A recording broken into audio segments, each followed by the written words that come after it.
सरे ग रे सा गा मा ये रे रे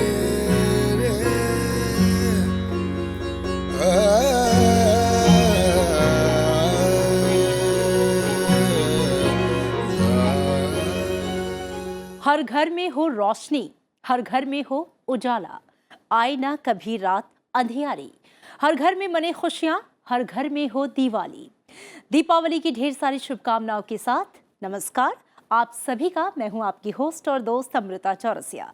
दीपावली की इस शुभ घड़ी में आपसे यही गुजारिश है कि हौसलों का एक दीप जलाएं, अपने मन का अंधकार मिटाएं और दीपों के इस पावन त्योहार को लव यू जिंदगी कहकर मनाएं।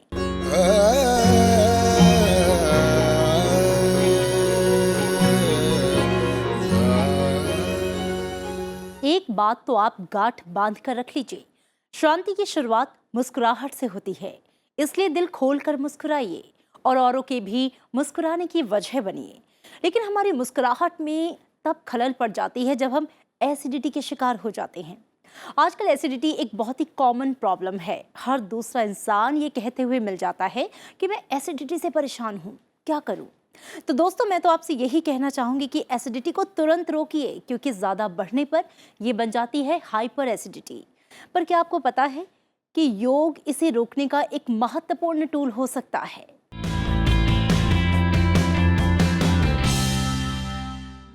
नमस्कार, मैं अमृता शर्मा, मोरारजी देसाई राष्ट्रीय योग संस्थान से।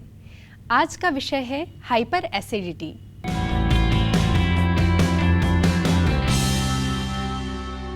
हाइपर एसिडिटी अर्थात शरीर में अम्ल पित्त का बढ़ना। हाइपर एसिडिटी एक लाइफस्टाइल डिसऑर्डर है। हाइपर एसिडिटी का मुख्य कारण है फास्ट फूड, मसालेदार भोजन करना, मिर्चदार भोजन करना या भोजन में लंबा अंतराल या तनाव का होना। विभिन्न प्रकार के योगाभ्यास हाइपर एसिडिटी के प्रबंधन में सहायक है। तो आइए करें कुछ योगाभ्यास और हाइपर एसिडिटी से मुक्ति पाएं।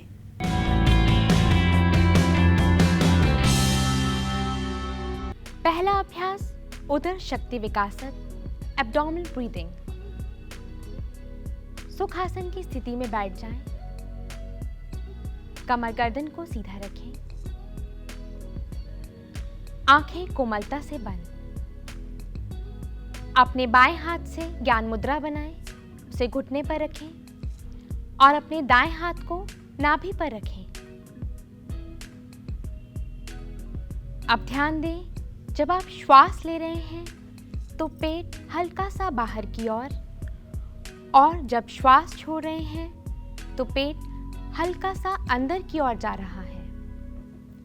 श्वास अंदर, पेट बाहर, श्वास बाहर, पेट अंदर। इसी अभ्यास को 5 बार और दोहरा जाए।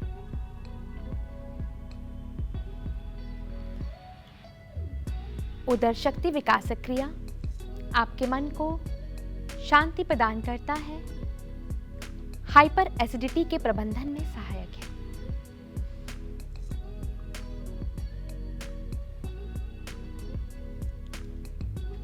धीरे से वापस आएं। आंखें खोलें, दोनों हाथ ज्ञान मुद्रा में। अभ्यास को विराम दें।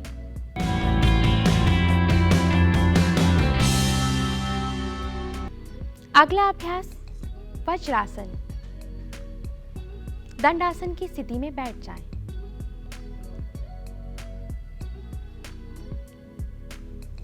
अपने दाएं घुटने को मोड़ें और दाएं पैर की एड़ी को दाएं नितंब के नीचे रखें।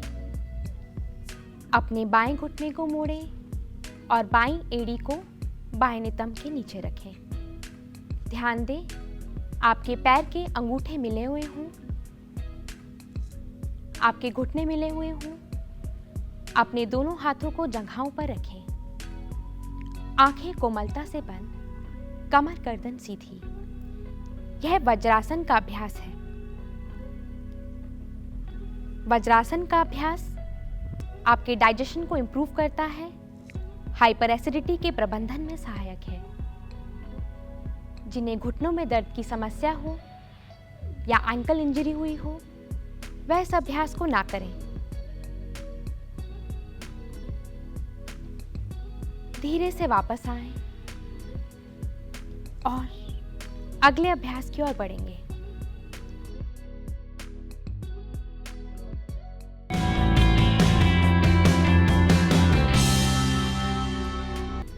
अगला अभ्यास वक्रासन, दंडासन में बैठ जाएं। अपने दाएं घुटने को मोड़ें, दाएं पैर को बाएं घुटने के समीप रखें, दाएं हाथ को शरीर के पीछे की ओर, उंगलियों की दिशा शरीर से विपरीत। अब अपनी बाईं भुजा को उठाएं और घुटने के ऊपर से ले जाते हुए अपने पैर के अंगूठे को पकड़ने का प्रयास करें। श्वास छोड़ते हुए धीरे से कमर को और गर्दन को दाईं ओर घुमा जाएं।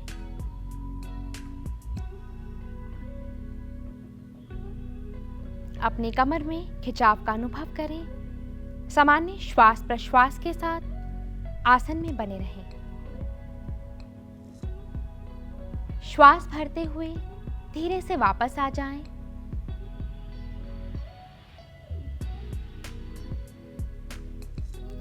अब इस अभ्यास को बाईं ओर से भी दोहरा जाएं। अपने बाएं घुटने को मोड़ें, बाएं पैर को दाएं घुटने के समीप रखें, बाएं हाथ को शरीर के पीछे की ओर। अब अपनी दाईं भुजा को उठाएं और घुटने के ऊपर से ले जाते हुए पैर के अंगूठे या फिर एंकल को पकड़ने का प्रयास करें। श्वास छोड़ते हुए अपनी कमर को बाईं ओर घुमा जाएं। गर्दन को भी घुमाएं।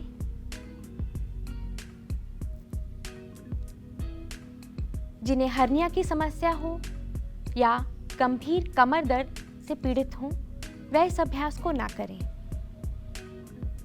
यह अभ्यास आपके एब्डोमेन के इंटरनल ऑर्गन्स की मसाज करता है, ब्लड सर्कुलेशन को इंक्रीज करता है, हाइपर एसिडिटी के प्रबंधन में सहायक है। श्वास भरते हुए धीरे से वापस आ जाएं।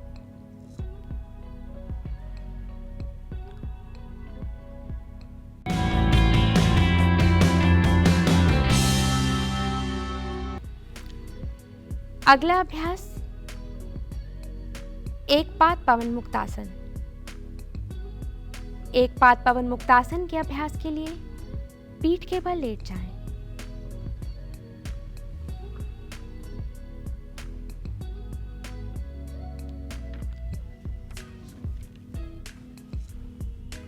अपनी दोनों टांगों को मिलाएं। हथेलियां जमीन पर।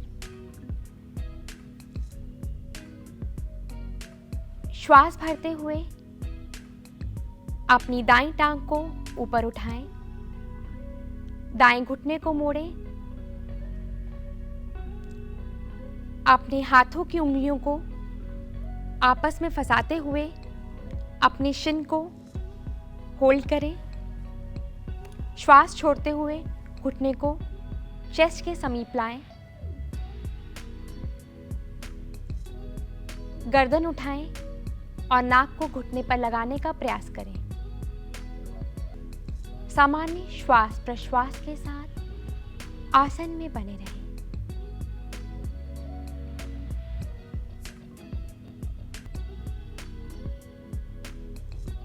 श्वास भरते हुए धीरे से गर्दन को वापस लाएं और श्वास छोड़ते हुए धीरे से टांग को वापस जमीन पर ले आएं। अब इस अभ्यास को बाईं ओर से भी दोहरा जाएं। श्वास भरते हुए बाईं टांग को ऊपर उठाएं, बाएं घुटने को मोड़ें और एक बार पुनः अपने हाथों से शिन को होल्ड करें। श्वास छोड़ते हुए अपने घुटने को छाती के समीप लाएं, गर्दन उठाएं और नाक को घुटने पर लगाने का प्रयास करें। जिन्हें हर्निया की समस्या हो या एब्डोमिनल सर्जरी हुई हो, वह इस अभ्यास को ना करें। श्वास भरते हुए गर्दन को वापस लाएं और श्वास छोड़ते हुए पुनः टांग को नीचे की ओर ले आएं और विश्राम करें। पवन मुक्तासन आपके पेट के आंतरिक अंगों की मसाज करता है, रक्त प्रवाह को बढ़ाता है, हाइपर एसिडिटी के प्रबंधन में सहायक है।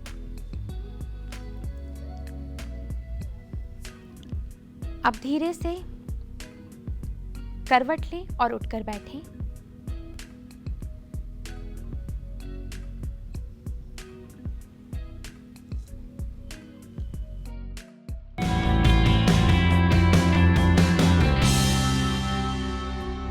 अब हम नाड़ी शोधन प्राणायाम का अभ्यास करेंगे। सुखासन की स्थिति में बैठ जाएं। अपने कमर गर्दन को सीधा करें। अपनी गर्दन और कंधे को रिलैक्स करें। आंखें कोमलता से बंद। अपने बाएं हाथ से ज्ञान मुद्रा बनाएं, उसे बाएं घुटने पर रखें और दाएं हाथ से प्राणायाम मुद्रा बनाएं। अंगूठे से दाईं नासिका राइट नॉस्ट्रिल को बंद करें और बाईं नासिका लेफ्ट नॉस्ट्रिल से श्वास लें। उसके पश्चात उसे बंद करें और राइट नॉस्ट्रिल दाईं नासिका से श्वास को धीरे से बाहर निकालें।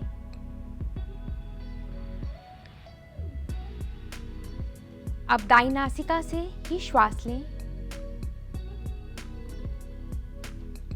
उसे बंद करें और बाईं नासिका से धीरे से श्वास बाहर। इस प्रकार नाड़ी शोधन प्राणायाम की एक आवृत्ति पूर्ण हुई। 5 आवृत्तियां इसी प्रकार और कर जाएं। नाड़ी शोधन प्राणायाम का अभ्यास तनाव को दूर करने में सहायक है।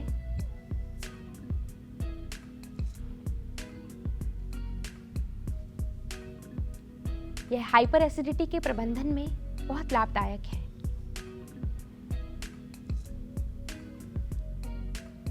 कमर गर्दन को सीधा रखेंगे। लंबा धीमा गहरा श्वास अंदर और बाहर। 5 राउंड कंप्लीट करने के पश्चात धीरे से वापस आ जाएं।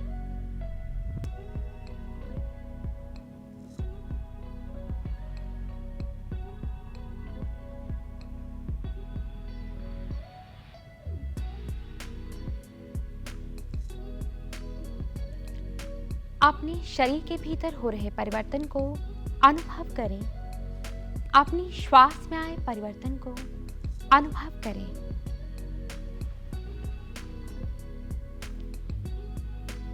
यह योगाभ्यास हाइपर एसिडिटी के प्रबंधन में सहायक है। धन्यवाद।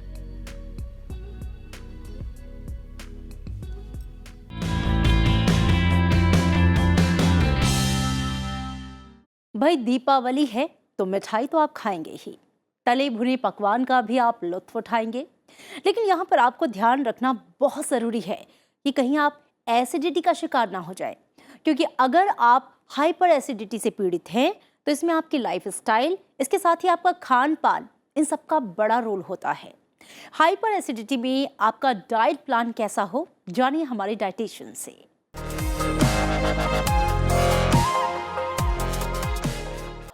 बात करने वाले हैं हाइपो एसिडिटी की। आजकल हाइपर एसिडिटी बहुत ही कॉमनली देखी जा रही है। बड़े लोगों को दिक्कतें आती है हाइपर एसिडिटी से, जिससे आपका पेट फूला फूला रहता है। पूरा दिन आपका बड़ा ही अनकंफर्टेबल सा निकल जाता है और अपने आप लाइफस्टाइल में पूरी तरीके से परफॉर्म नहीं कर पाते हैं। तो किस तरह की डाइट है और क्या ऐसी रेमेडीज है जो आप फॉलो कर सकते हैं ताकि इस हाइपर एसिडिटी से आपको छुटकारा मिल पाए। तो देखिए, सबसे पहले हम बात करते हैं किस तरीके का आपका लाइफस्टाइल होना चाहिए। आपको अपने लाइफस्टाइल का सबसे ज़्यादा ध्यान रखना है। बोलना, मुझे समझ आता है कि बोलना लाइफस्टाइल बहुत इजी है, बट आजकल हमारी लाइफ इतनी बिजी हो गई है कि लाइफस्टाइल पे ध्यान नहीं जाता है। तो कोई बहुत ज़्यादा आपको अलग चीज़ें अपने अच्छे लाइफस्टाइल के लिए फॉलो करने की ज़रूरत नहीं है। आपको सिर्फ एक चीज का फॉलो करना है, वो है अपने वेट को आपको कम करना है।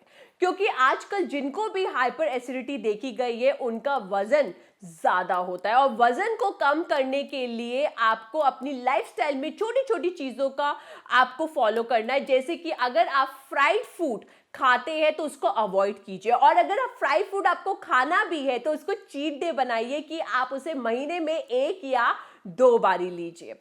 उसके अलावा अपने वजन को कम करने के लिए आप छोटी सी चीजें फॉलो कर सकते हैं। जैसे कि अगर आप बहुत ज्यादा एक्सेस में आप अल्कोहल लेते हैं, जैसे आजकल लाइफस्टाइल चल गया है, लोग बड़े सोशल है, तो अल्कोहल को आप कट डाउन कीजिए। उसके अलावा अपनी हाइपो एसिडिटी के लिए आप अपने घर से छोटी छोटी रेमेडी फॉलो कर सकते हैं, जो आपकी छोटी है बट मैजिकल हो जाएगी। जैसे कि एक हमारी होती है मिंट वाटर, राइट। आपको क्या करना है, आपको 1 गिलास पानी लेना है, उसमें 5 से 6 पत्ते आपको पुदीने के डालने हैं और अच्छी तरह उसे उबाल लीजिए, और ठंडा करने के लिए आप उसे रख दीजिए। और अपनी मील के बाद, अपने ब्रेकफास्ट के बाद, अपने लंच के बाद और अपने डिनर के बाद आप थोड़ा थोड़ा सा मिंट वाला, पुदीने वाला पानी लीजिए। आप देखेंगे आपके हाइपर एसिडिटी में बहुत ज़्यादा रिलीफ मिलेगा। उसके अलावा अगर आपको सडनली बहुत ज़्यादा जलन हो रही है पेट में, एसिडिटी से बहुत ज़्यादा बब्स आ रहे हैं, तो आप कोल्ड मिल्क भी ले सकते हैं, ठंडा दूध भी ले सकते हैं। तो आपको क्या करना है, आपको दूध लेना है, उसके अंदर थोड़ी सी बर्फ डाल लीजिए और आधा ग्लास के करीब आप दूध ले लीजिए। उसके अलावा अगर आपको हाइपर एसिडिटी की प्रॉब्लम है तो कुछ चीज़ों का आपको खास कर ध्यान रखना है। सबसे पहले, अगर आप चाय या कॉफ़ी बहुत ज़्यादा लेते हैं तो आपको उसको कट डाउन करना है। आप 1 से 2 कप ले सकते हैं, और उसके अंदर सफ़ेद चीनी का इस्तेमाल बिल्कुल नहीं करना है, क्योंकि जो सफ़ेद चीनी होती है वो एसिडिटी को बढ़ाती है, मोटापे को बढ़ाती है। क्योंकि बड़े लोगों को ना एक गलत फहमी होती है कि अगर वो चीनी नहीं लेंगे तो उनका ग्लूकोज लेवल डाउन हो जाएगा। ये बिल्कुल बहुत बड़ी गलत फहमी है, क्योंकि आप जो भी खा रहे हैं, रोटी सब्जी, हर चीज में अपना ग्लूकोज लेवल होता है। और चीनी की जगह आप स्टीविया का इस्तेमाल कर सकते हैं। स्टीविया एक नेचुरल फॉर्म ऑफ शुगर होती है। उसके अलावा अगर आप एक्सेस में स्मोकिंग करते हैं या फिर ड्रिंक लेते हैं या फिर हुक्का करते हैं, इन चीज़ों को आपको नहीं करना है, क्योंकि आपका एसिडिटी खराब हो सकती है और ज़्यादा बढ़ सकती है, और उससे आपके पूरे मुंह में छाले भी हो सकते हैं। उसके अलावा अगर आपको एसिडिटी की प्रॉब्लम है तो अपने मैजिकल किचन से आप हल्दी का इस्तेमाल कर सकते हैं। बिल्कुल, जो हल्दी होती है वो एक नेचर की बहुत बड़ी ब्लेसिंग है जो हमें दी गई है। तो सुबह आधा चम्मच हल्दी आप ठंडे पानी से सटक लीजिए, और डिनर के बाद आधे चम्मच से आप सटक लीजिए। जो हल्दी है वो आपकी एसिडिटी को भी कम करेगी और आपके मेटाबॉलिज्म को भी बढ़ाएगी, कि आपको पतले होने में भी आपकी बहुत मदद करेगी। उसके अलावा लोगों की बहुत सारी गलतफहमी होती है, जैसे अगर एसिडिटी है तो उनको कुछ तरह की सब्जियां अवॉइड करनी है, जैसे हमारी अरबी हो गई, मटर हो गई, मशरूम हो गई। तो अगर आप मटर या मशरूम का सेवन कर रहे हैं और आपको एसिडिटी की प्रॉब्लम है, आप कर सकते हैं, उससे कुछ नहीं लेना देना होता है, आप बिल्कुल ले सकते हैं। बट अपनी लाइफस्टाइल का ध्यान रखिए, अपने वेट को कंट्रोल में लेके आइए, बताई गई चीज़ों को आप अपनी लाइफस्टाइल में जोड़िए, और आप देखेंगे आपकी एसिडिटी आपको टाटा बाय बाय कर देगी, and you will be all relief from it.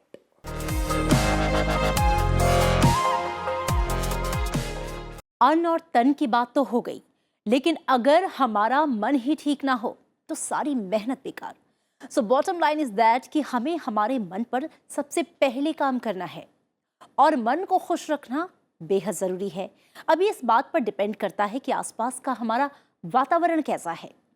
कभी आपने ये महसूस किया है कि त्योहारों का जब मौसम आता है तो मन में एक उत्सव, एक खुशियाँ हिलोरे लेने लगती हैं। दरअसल ये जो त्योहार होते हैं वो हमारे और आपके जीवन में स्ट्रेस बस्टर का काम करते हैं। आजकल दिवाली की रौनक चारों ओर है और हमारा मन भी नई उमंगों की रोशनी से जगमगा रहा है। त्योहारों का हमारे मन पर कितना पॉजिटिव असर होता है, देखिए मेंटल हेल्थ के सेगमेंट में। नमस्कार, मेरा नाम डॉक्टर प्रेरणा कोहली है। मैं एक क्लिनिकल साइकोलॉजिस्ट हूँ और आज हम बात कर रहे हैं सीजन्स ऑफ फेस्टिवल की, त्योहारों की। आजकल त्योहारों का मौसम चल रहा है, तरह तरह के त्यौहार चल रहे हैं। ये जो त्यौहार होते हैं हमारे साइकोलॉजी के लिए बहुत अच्छे होते हैं, हमारे मानसिक और हमारी इमोशनल वेलनेस के लिए बहुत अच्छे होते हैं। क्योंकि जब त्यौहार आता है हमारा दिल करता है कि हम घर साफ़ करें, अपने कबर्ड साफ़ करें, जो पुराने कपड़े हैं वो निकालें। क्योंकि जब हम घर साफ़ करते हैं, पुरानी परी चीज़ें दे देते हैं, सफाइयाँ करते हैं, तो हम क्या कहते हैं, डीक्लटर करते हैं, घर को साफ़ करते हैं, डीक्लटर करते हैं। और वैसे ही हमारी दिमाग में डीक्लटर होता है। जब आप सफाई देखते हैं आसपास, आपका स्ट्रेस कम होता है। तो हम बहुत कहते हैं इस चीज़ को कि जब आपको स्ट्रेस हो तो आप अपने ज़रूर ड्रॉर, अपने कबर्ड, अपना किचन, अपना कमरा, अपना आसपास का वातावरण साफ़ रखिए। स्वच्छ रखेंगे जो भी आप अपना वातावरण, उतना ही आप अच्छा फील करेंगे। तो फेस्टिवल्स में तो हम लोग कोशिश भी करते हैं कि पुताइयाँ करवा लें, कोई लाइटें बदलवा लें, नए कपड़े ख़रीदें। ज़्यादातर हम फेस्टिवल्स में नए कपड़े ख़रीदते हैं और इसे हम कहते हैं रिटेल थेरेपी। जब हम नया कपड़ा ख़रीदते हैं तो हमें अपने लिए बहुत अच्छा लगता है। और अगर हम कलर्स भी ऐसे ब्राइट लें जिससे हमें और एनर्जी आए, इंथुजियाज़म आए, खुशी आए, तो और भी अच्छा लगता है। रिटेल थेरेपी या जो शॉपिंग से जो हम कहते हैं फील गुड फील वाले केमिकल्स भी ब्रेन में प्रोड्यूस होते हैं और हमारा मूड अच्छा हो जाता है जब हम शॉपिंग के लिए सोचते हैं कि हमने कल शॉपिंग के लिए जाना है, चीज़ें खरीदनी है। और अपने लिए नहीं, औरों के लिए जब हम लेते हैं तोहफ़ा, गिफ्ट, तब भी हमें अच्छा लगता है। हमें लगता है कि हम किसी के लिए एफ़र्ट कर रहे हैं, किसी के लिए हम पार्टिसिपेट कर रहे हैं। उसके अलावा हम खाना भी अलग तरह का बनाते हैं त्यौहार पे, उससे भी हमें बहुत खुशी होती है क्योंकि हम इकट्ठे मिलके सोचते हैं कि हम क्या मेन्यू रखें, क्या खाना बनाएं। एक दूसरे को हम मिलने जाते हैं, एक दूसरे को हम तोहफ़ा देते हैं या खाने पे जाते हैं, तो हम सबसे जब मिलते हैं सोशली, हंसते हैं, बातें करते हैं, दुख सुख बांटते हैं, तो हमें अच्छा लगता है। तो ये जो फेस्टिवल होता है हमें इकट्ठे लाने का होता है, एक कम्युनिटी लाने का होता है, जहाँ हम मिलजुल के अपने घरों की सफाइयाँ कर रहे होते हैं, एक दूसरे को जाके मिलते हैं, एक दूसरे के लिए कोई गिफ्ट खरीदते हैं और एक अच्छा खुशहाल माहौल रखते हैं। मगर ये भी है कि कई लोग उदास रहते हैं इस टाइम पे, कोई भी वजह रही हो उनकी लाइफ में, तो उसके लिए भी हमें सेंसिटिव होना है कि अगर आपको पता है कोई उदास है, अगर वो अपने एक शहर से दूसरे शहर नहीं जा सकता वो त्यौहार मनाने, तो हम उसे मिलने चले जाएं, हम उसके लिए कोई तोहफ़ा ले जाएं, हम उससे फ़ोन पे बात करें। क्योंकि ये जो भी त्यौहार है वो हम सबका है। हम जितना हो सके सिर्फ अपना ना सोचें, सबका सोचें, इकट्ठे मिलके हर त्यौहार मनाएं, तो हमें और भी खुशी होगी। आप अपना और अपने परिवार का ख्याल रखिए। यदि सब कुछ खोकर भी आप में कुछ करने की हिम्मत बाकी है, तो समझ लीजिए हर दिन रोशनी, हर दिन दिवाली है। जिंदगी के इसी हौसले के साथ करिए जिंदगी से प्यार और कहिए हैप्पी दिवाली। नमस्कार। ग